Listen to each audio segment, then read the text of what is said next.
యెహోవా నా బలమా, నేను నేనేం చేస్తున్నాను, ప్రేమిస్తున్నాడు దైవజనుడు దావీదు. 18వ కీర్తన మీరు చదివితే ఆ మాటతోనే ప్రారంభించబడుతుంది. I love you my God because you are my strength.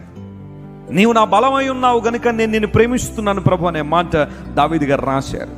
దావీదు జీవితాన్ని పరిశీలన చేస్తే దేవుని బలాన్ని, ఆయన శక్తిని సంపూర్ణంగా ఎరిగినవాడు, సంపూర్ణంగా తన జీవితానికి అన్వయించుకున్నవాడు దావీదు.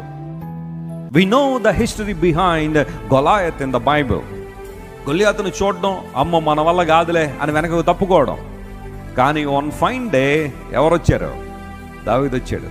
వచ్చి అన్నాడు, ఏంటన్నా సమస్య అన్నాడు. అదిగో వాడు 40 రోజులు సవాల్ చేసేస్తున్నాడంటే ఈరోజు ఆడి పని అయిపోయింది అన్నాడు. అసలు నీ స్థితి ఏంటి, అసలు నీ స్టేచర్ ఏంటి, నీ సైజ్ ఏంటి, వాడి సైజ్ ఏంటి, నువ్వు మాట్లాడుతున్న మాటలేంటి? బహుశా మీరు నన్ను పిచ్చోళ్ళు అనుకోవచ్చు, లేదా నేను ఏదో తెలియకుండా మాట్లాడుతున్నామో, కానీ మీరందరూ గొల్లియాతునే చూస్తున్నారు అన్నయ్య, కానీ నేను వాడి వెనకాల ఉన్న దేవుణ్ణి చూస్తున్నాను అన్నాడు. దేవుడు నా మనస్తోత్రం కలుగును గాక. గొల్లియాతును జయించడానికి దావీదులో ఉన్నది ఏంటి అంటే శారీరక బలం కాదు, ఆత్మబలం ఉంది, మానసికమైన బలం ఉంది.